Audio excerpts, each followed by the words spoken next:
मेरे प्यारे देशवासियों, आज मैं अपनी बात की शुरुआत एक वेद वाक्य के साथ करना चाहता हूं। कृतं में दक्षिणे हस्ते जयो में सव्य आहितः।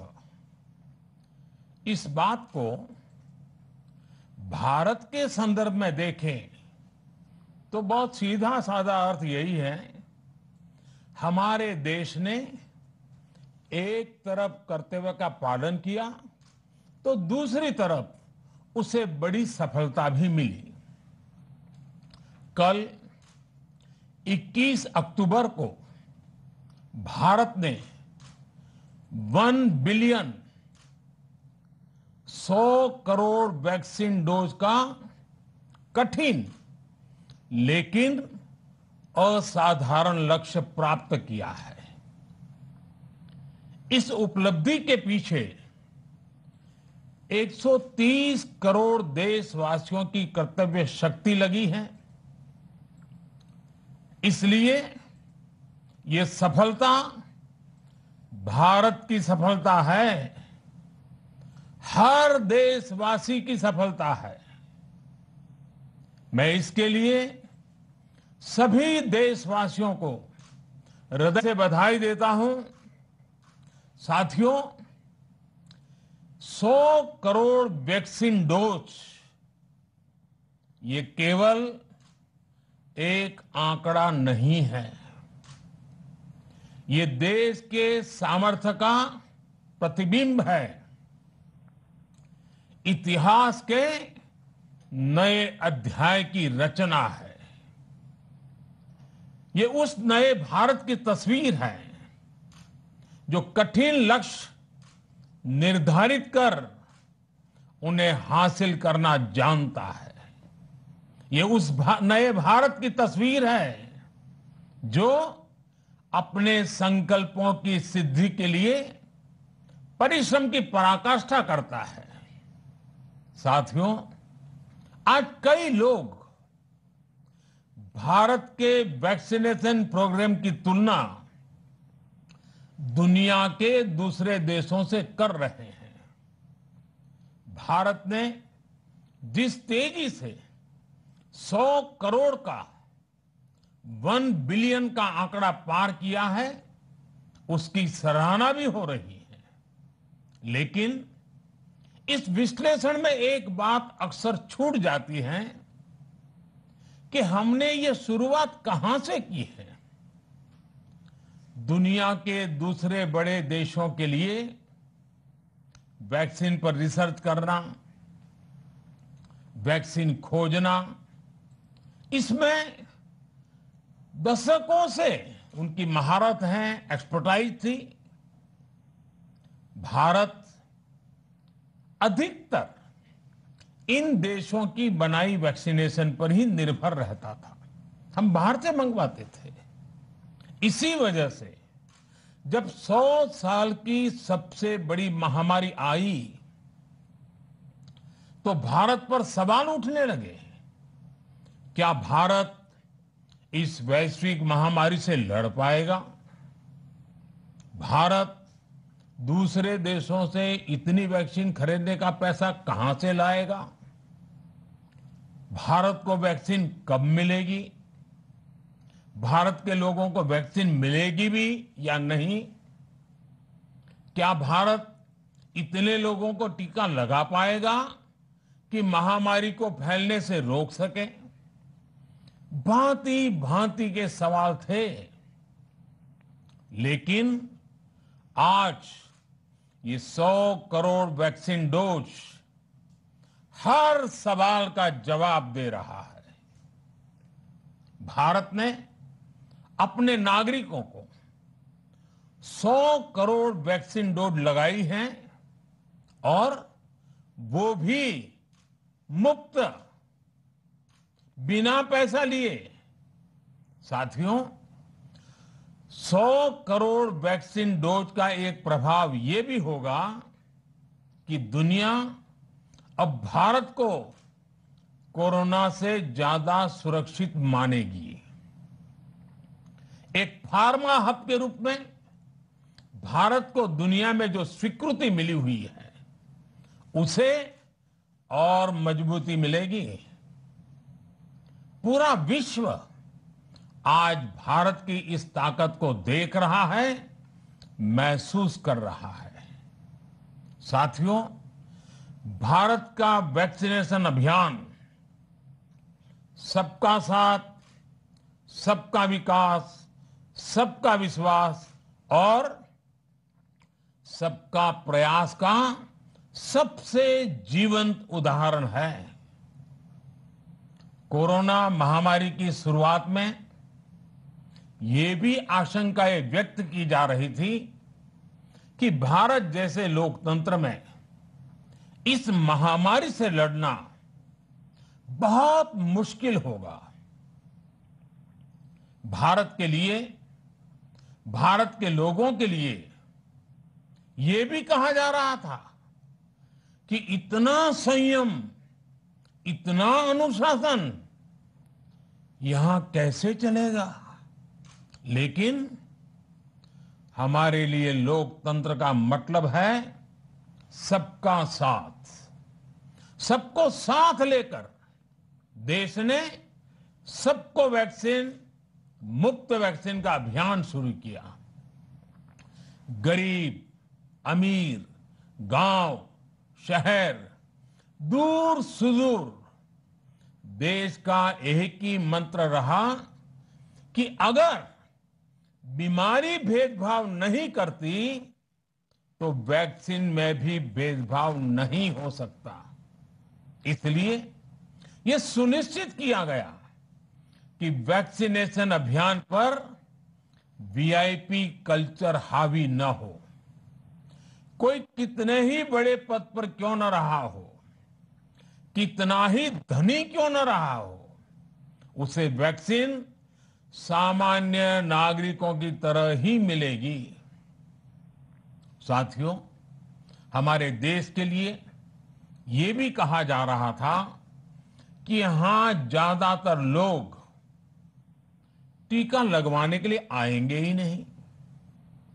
दुनिया के कई बड़े विकसित देशों में आज भी वैक्सीन हेजिटेंसी एक बड़ी चुनौती बन गई है। लेकिन भारत के लोगों ने 100 करोड़ वैक्सीन डोज लेकर ऐसे लोगों को निरुत्तर कर दिया है। साथियों, किसी अभियान में जब सबका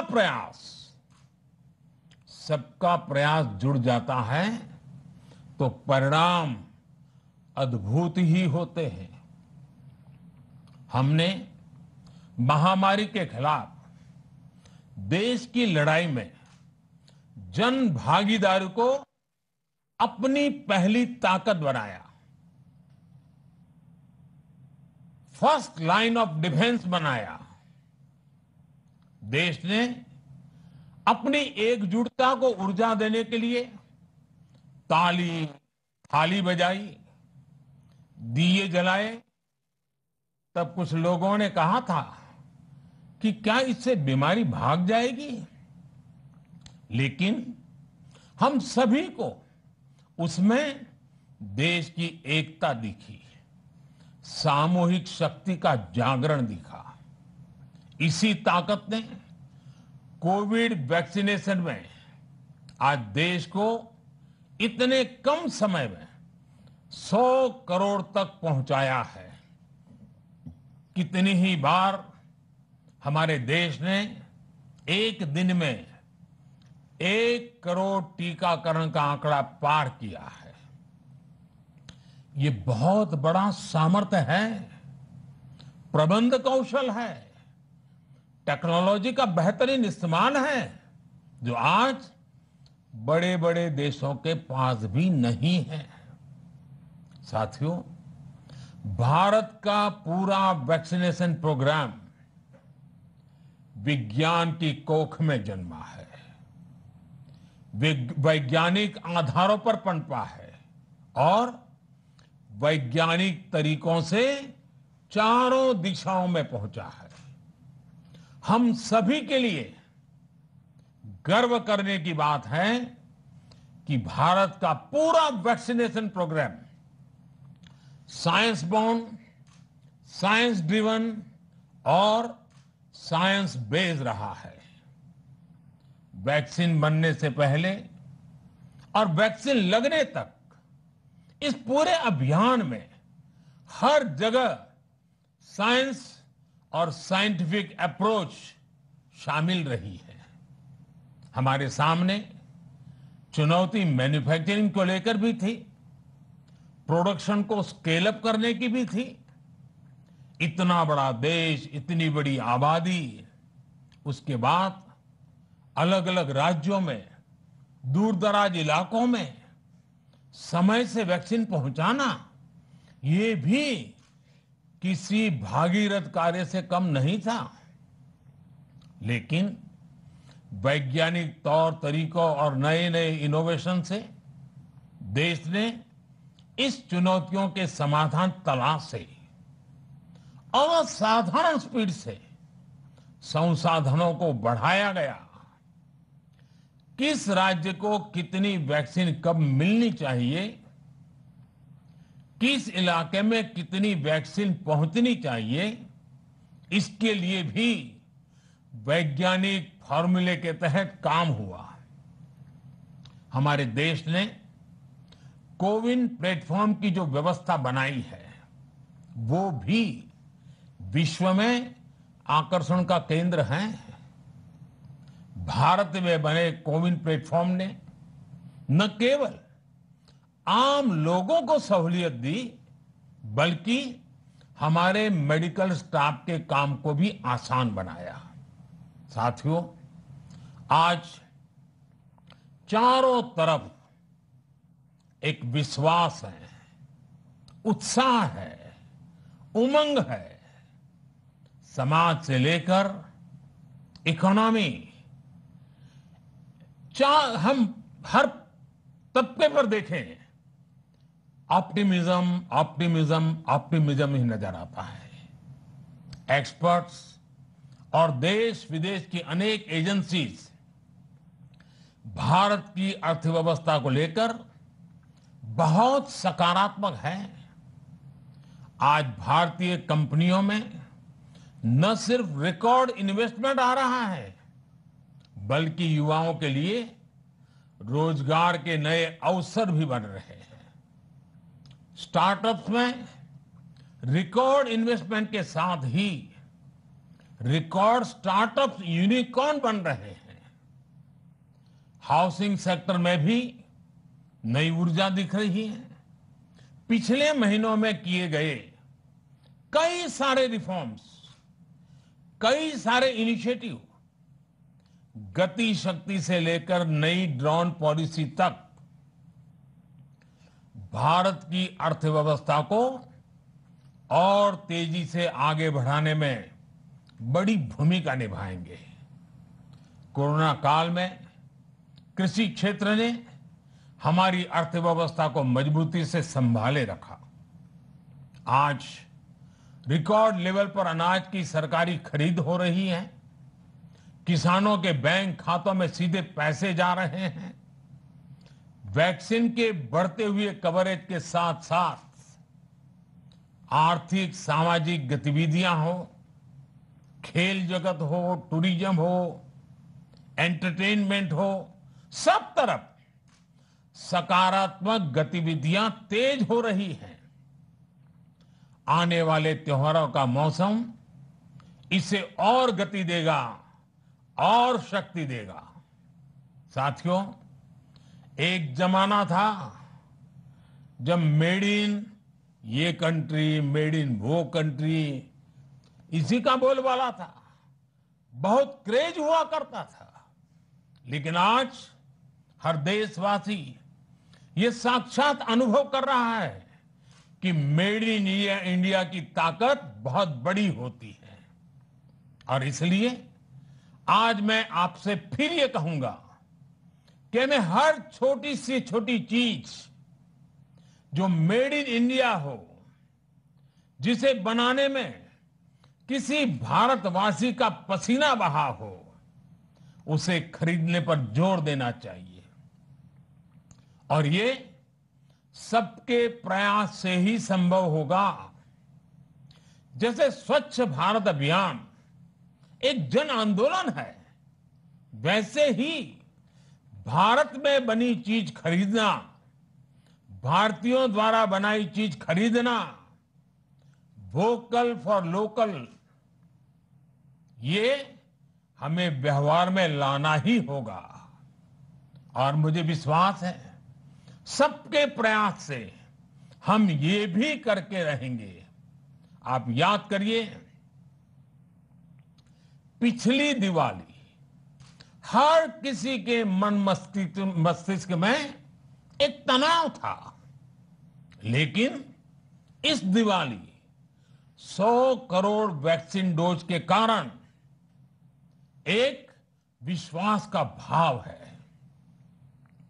अगर मेरे देश की वैक्सीन मुझे सुरक्षा दे सकती है, तो मेरे देश का उत्पादन, मेरे देश में बने सामान मेरी दिवाली और भी भव्य बना सकते हैं।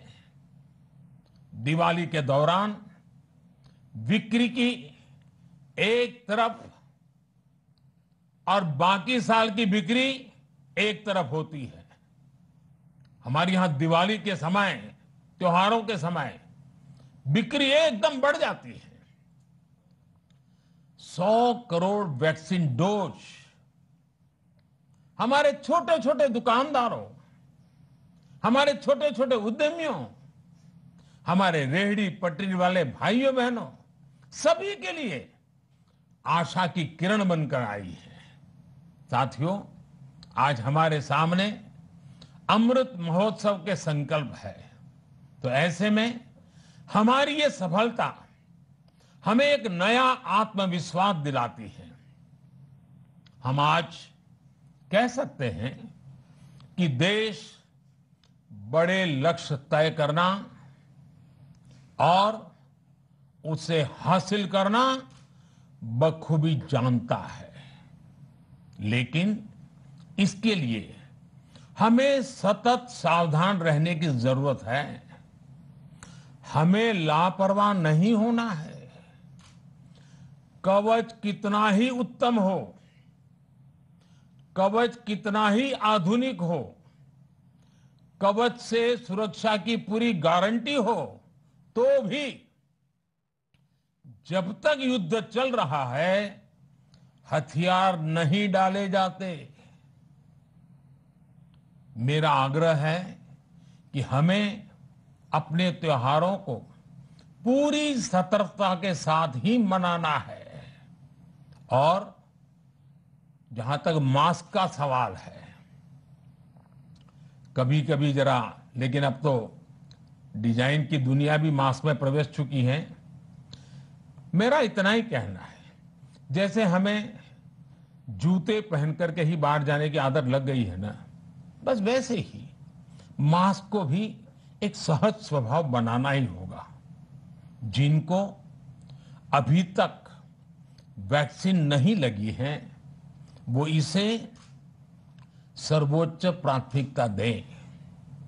जिन्हें वैक्सीन लग गई है, वो दूसरों को प्रेरित करें। मुझे पूरा भरोसा है कि हम सब मिलकर प्रयास करेंगे तो कोरोना को और जल्द हरा पाएंगे। आप सभी को आने वाले त्योहारों की एक बार फिर बहुत बहुत शुभकामनाएं। बहुत बहुत धन्यवाद।